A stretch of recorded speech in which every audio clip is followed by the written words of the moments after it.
Hello friends, welcome back to my channel. So आज हम discuss करने वाले हैं difference between internal and international trade. जो ये वर्ड लिखा हुआ है इंटरनल ट्रेड, कई बार आपको यहाँ पे डोमेस्टिक ट्रेड भी लिखा हो सकता है। डोमेस्टिक और internal trade one and the same thing, ठीक है, दोनों का एक ही मतलब है। अब हम बात करते हैं इंटरनल ट्रेड होता क्या है। पहले हम मीनिंग डिस्कस करेंगे, उसके बाद हम आएंगे डिफरेंस पे। इंटरनल ट्रेड का मतलब है जो हमारे बायर्स और सेलर्स हैं वो सेम कंट्री से जो है वो बिलोंग करते हो, ठीक है। जितने भी हमारे बायर्स सेलर्स हैं वो सेम कंट्री से हैं, ठीक है। जितनी भी ट्रांजैक्शन हो रही है वो एक ही कंट्री के अंदर हो रही है। बट जब बात आती है इंटरनेशनल लेवल पे, यानी जहाँ पे 2 या 2 से ज़्यादा कंट्री इंक्लूड होती हैं, तो वहाँ पे क्या होगा, हमारे पास जो भी पार्टिसिपेंट्स होंगे, जो भी हमारी बिजनेस की ट्रांजैक्शन में इंक्लूड हैं पर्सन्स, जो भी पीपल, ठीक है, तो वो डिफरेंट कंट्रीज से पार्टिसिपेट कर रहे हैं। जो हमारे बायर और सेलर है वो डिफरेंट कंट्री से होंगे in case of international trade. कि आप जो है इंटरनेशनल लेवल पे अपना बिजनेस कर रहे हो। इंटरनल में क्या है, मान लो सिर्फ और सिर्फ आपका बिजनेस है वो इंडिया के अंदर ही है, ठीक है। जो आपकी जियोग्राफिकल लिमिट्स है वो सिर्फ आपकी कंट्री तक ही है, आप उसको क्रॉस नहीं कर रहे, आप अपनी कंट्री की बाउंड्री को क्रॉस नहीं कर रहे हैं, यहीं पे सब कुछ अपना बिजनेस कर रहे हो, दैट इज़ इंटरनल ट्रेड।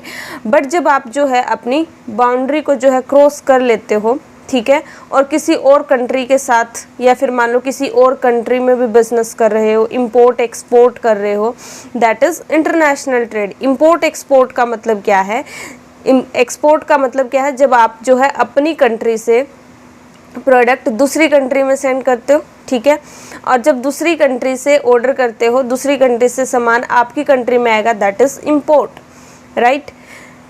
फिर हमारी आगे बात आती है कि जो हमारा इंटरनल ट्रेड है, यहाँ पे हमारी जो है लोकल करेंसी यूज़ होती है, ठीक है। जैसे कि हम रुपीज़ की बात करें तो यहाँ पे हमें बाकी करेंसी को लेने की कोई भी ज़रूरत नहीं है, हमारे पास लोकल करेंसी है, इसी में हमारे सारे काम हो जाएंगे। बट जब आप करते हो इंटरनेशनल लेवल पे बिजनेस, तो वहाँ पे आपको फॉरेन करेंसी की नीड होगी, ठीक है। आप यूएसए के साथ कोई डील कर रहे हो या वहाँ पे जाके कोई सामान सेल परचेज़ करोगे, कुछ भी करोगे, तो वहाँ पर आपको जो है डॉलर चाहिए, है ना। तो इस तरीके से आपको फॉरेन करेंसी की रिक्वायरमेंट होगी पेमेंट्स वगैरह करने के लिए। इसके बाद बात आती है स्टेक होल्डर की। स्टेक होल्डर कौन होते हैं, जो किसी भी तरीके से अपनी कंपनी से कनेक्टेड होते हैं। स्टेक होल्डर में क्या आ जाएगा, हमारे एम्प्लॉयज़ हैं, सप्लायर्स हैं, शेयर होल्डर हैं, पार्टनर है, जनरल पब्लिक, जो भी बिजनेस फर्म के साथ इंटरेक्ट हो रहे हैं उनको हम बोलते हैं स्टेक होल्डर। तो हमारी जो भी कंपनी के साथ कनेक्टेड हैं, जो भी हमारे बिजनेस के साथ कनेक्टेड हैं, जो हमारे स्टेक होल्डर है वो भी क्या होंगे, सेम कंट्री के होंगे। But in case of international trade हमारे स्टेक होल्डर है वो डिफरेंट कंट्री से होंगे। इसके बाद जो है, अब सेम कंट्री में आप जो है सामान एक जगह से दूसरी जगह, मान लो आपका बिजनेस दिल्ली में भी है, चंडीगढ़ में भी है, ठीक है, मुंबई में भी है, तो आपको सामान एक जगह से दूसरी जगह ट्रांसपोर्ट करना है तो आप रोडवेज़ के थ्रू कर सकते हो, रेलवेज़ के थ्रू कर सकते हो, नो डाउट जो है आप एयरवेज़ के थ्रू भी कर सकते हो, मतलब एरोप्लेन वगैरह के द्वारा भी कर सकते हो। बट इंटरनेशनल लेवल पे जब आप बिजनेस करते हो, या तो आप शिप वगैरह की हेल्प से, मतलब बाय वाटर करोगे, या तो आप जो है एयरवेज से जो है आप अपने प्रोडक्ट को, ठीक है, ट्रांसपोर्ट करोगे। इसके बाद रिस्क किस में ज़्यादा होगा, देखा जाए तो इंटरनल ट्रेड में हमारा जो है रिस्क कम है। क्यों? क्योंकि यहाँ पे हमें बहुत सारी चीज़ें एक साथ जो है सामना नहीं करना पड़ता, बहुत सारी चीज़ों का। लाइक अगर आप दूसरी कंट्री में बिजनेस कर रहे हो, वहाँ की कंडीशन अलग होगी, वहाँ की जो है पॉलिसीज़ वगैरह अलग होंगी, वहाँ की कंडीशंस अलग होंगी, वहाँ का एनवायरनमेंट अलग होगा, वहाँ के टेस्ट एंड प्रेफरेंसेस अलग होंगे, ठीक है, रूल रेगुलेशन अलग होंगे, वहाँ के लॉज अलग होंगे, तो वहाँ पे थोड़ा सा रिस्क इन्वॉल्व रहता है। यहाँ का हमें पता है कि भाई किस तरीके का एनवायरनमेंट है, कस्टमर किस तरीके से हमने उनको साथ जो है डील करना है, किस तरीके की उनकी डिमांड है। बट अगर आप इंटरनेशनल लेवल पर बिजनेस कर रहे हो तो आपको बहुत सारी चीज़ें जो है वो देखनी पड़ती है और उसके हिसाब से डिसीजन लेना पड़ता है, राइट। तो इस हिसाब से देखा जाए तो इंटरनेशनल लेवल पे जब आप बिज़नेस करोगे तो वहाँ पे रिस्क थोड़ा सा ज़्यादा हो जाता है। बट अगर आपका बिज़नेस चल जाता है तो आपको प्रॉफिट भी अच्छे खासे होते हैं। नो रिस्क नो गेन, ठीक है, तो रिस्क के साथ आपके पास गेन भी होता है। डिपेंड करता है कि आप किस तरीके के डिसीजन लेते हो। इसके बाद नेक्स्ट है हमारा, जो हमारे कंज्यूमर होते हैं वो कैसे होते हैं, होमोजीनियस होते हैं। होमोजीनियस का मतलब क्या लिखा हुआ है यहाँ पे, in terms of taste and preferences, in terms of culture. etc।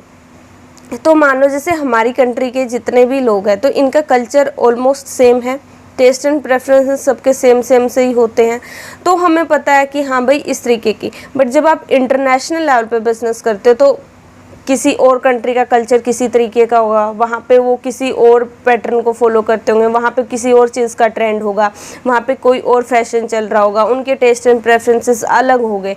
तो ये यहाँ पे हमारे जो कंज्यूमर हैं वो हेट्रोजीनियस हो जाएंगे in terms of culture, taste and preferences and all. ठीक है, हेट्रोजीनियस मतलब जब अलग अलग होते हैं, होमोजीनियस मतलब जब सेम होते हैं। इसके अलावा जो है जब हम जो है अपनी कंट्री के अंदर कोई भी बिज़नेस करते हैं तो कुछ गुड्स हैं जिसमें जो है रिस्ट्रिक्शन है, अदरवाइज़ आप किसी तरीके का कोई भी ट्रेड कर सकते हो अपनी कंट्री के अंदर, गवर्नमेंट किसी तरह की कोई भी रिस्ट्रिक्शन नहीं लगाती। बट जब आप इंटरनेशनल बिजनेस करते हो तो गवर्नमेंट का में जैसे कि आपको पहले गवर्नमेंट से परमिशन लेनी पड़ेगी, उसके बाद ही आप कर सकते हो। फॉरेन ट्रेड के जो रूल रेगुलेशन है उनको फॉलो करना पड़ेगा, अगर आप कुछ भी गलती कर सकते हो तो आपको पेनल्टी वगैरह लग सकती है, राइट। एक्सपोर्ट इम्पोर्ट ड्यूटीज़ होती है, उनका आपको देखना पड़ेगा।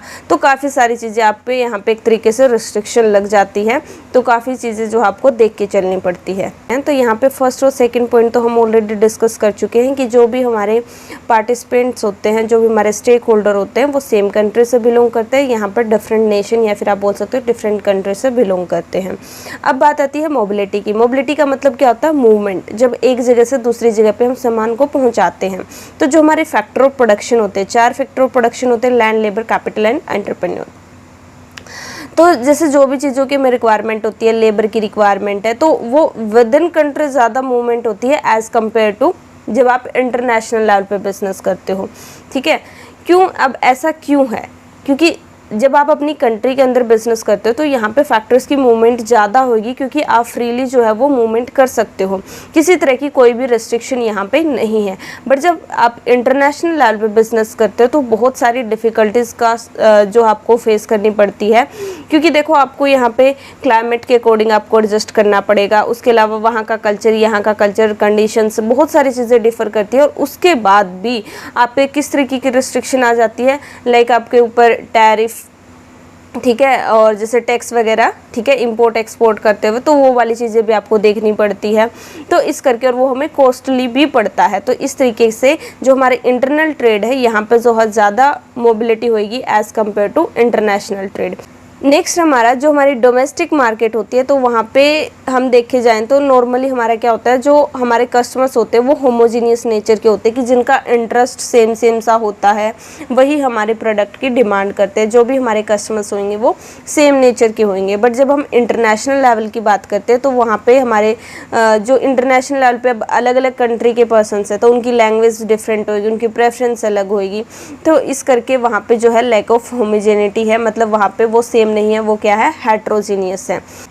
नेक्स्ट पॉइंट हमारा differences in business system and practices. अगर हम सिर्फ जो है अपनी कंट्री के अंदर बिजनेस कर रहे हैं, यानी आप इंटरनल ट्रेड कर रहे हो, तो वहाँ पे आपकी बिजनेस प्रैक्टिसेस सिस्टम जो है वो सेम सा रहेगा, सिमिलर सा रहेगा, क्योंकि यहाँ पे हम सिर्फ एक कंट्री की बात कर रहे हैं, तो यहाँ पे जो भी लोगों की प्रेफरेंस वगैरह सेम है, तो उसी तरीके से हमारा बिजनेस सिस्टम भी, किस तरीके का बिजनेस कर रहे हैं, किस तरीके की जो है रूल रेगुलेशन को फॉलो कर रहे हैं, वो सारी चीज़ें बिल्कुल सिमिलर सी होगी। बट जब आप जो है इंटरनेशनल लेवल पर बिजनेस करते हो तो वहाँ पे आपको जो है अपने बिजनेस सिस्टम को चेंज करना पड़ेगा, जिस भी आप कंट्री में बिजनेस कर रहे हो वहाँ के सर्कमस्टांसेस, वहाँ की कंडीशन के अकॉर्डिंग, ठीक है, वो वेरी करेगा कंट्री टू कंट्री। इसके बाद पॉलिटिकल सिस्टम और रिस्क की अगर हम बात करें तो जैसे हमारी गवर्नमेंट है तो वो अपने हिसाब से अपना पॉलिटिकल सिस्टम है कि वो किस तरीके के रूल रेगुलेशन बनाती है, किस तरीके के लॉज आपको फॉलो करने पड़ेंगे हमारी कंट्री में। दूसरी कंट्री में जाओगे वहाँ का पॉलिटिकल सिस्टम अलग होएगा, राइट, तो उसके हिसाब से वो रिस्क भी डिपेंड करेगा कि कहाँ पे कितना है। और इंटरनेशनल लेवल बिजनेस में वो एक तरीके से क्या हो जाता है, बैरियर हो जाता है कि वहाँ का पॉलिटिकल सिस्टम कैसा है, वहाँ के इन्वायरमेंट, वहाँ के रूल रेगुलेशन, वहाँ पर क्या पता आप जो प्रोडक्ट बना रहे हो वहाँ पर वो प्रोडक्ट बैन हो, ठीक है। तो इस तरीके से आपको बहुत सारी चीज़ें स्टडी करनी पड़ती है, उसके बाद ही जो है आप अपना बिजनेस सेटअप कर सकते हो एट इंटरनेशनल लेवल। क्योंकि जैसे कि पॉलिटिकल पार्टी सिस्टम, ठीक है, वहाँ पे आप देखोगे ये सारी चीज़ें आपके बिजनेस को इम्पैक्ट करती है। हो सकता है नेगेटिव करे, हो सकता है पॉजिटिव करे, वो डिपेंड करेगा कि आप किस कंट्री में बिजनेस कर रहे हो, क्योंकि political environment differ from one country to another. हर कंट्री का अपना एक पॉलिटिकल सिस्टम होता है, राइट, जो कि उनकी पॉलिसीज़ वगैरह चेंज होती रहती है। Political environment keeps on changing, ठीक है। तो आपको वो सारी चीज़ें ध्यान में रखते हुए उसी तरीके से डिसीजन लेने पड़ेंगे, उसी तरीके के एनवायरनमेंट को अपनाना पड़ेगा, उन्हीं पॉलिसीज़ को अपनाना पड़ेगा। अदरवाइज़ जो है आप वहाँ पे बिज़नेस नहीं कर पाओगे। तो ये एक प्रॉब्लम हो जाती है जब आप इंटरनेशनल लेवल पे बिज़नेस करते हो। इसके बाद बिज़नेस रेगुलेशन एंड पॉलिसीज़। अब जो बिज़नेस से रिलेटेड पॉलिसीज़ वगैरह होती है, लाइक कितना टैक्स लगेगा, राइट, ठीक है, पॉलिसीज़ वगैरह आपको, तो आपको यहाँ पे सिर्फ एक सिंगल कंट्री की फॉलो करनी है। बट जब आप इंटरनेशनल लेवल पे बात करोगे तो आपको जो है मल्टीपल कंट्रीज़ के रूल रेगुलेशन को फॉलो करना पड़ेगा।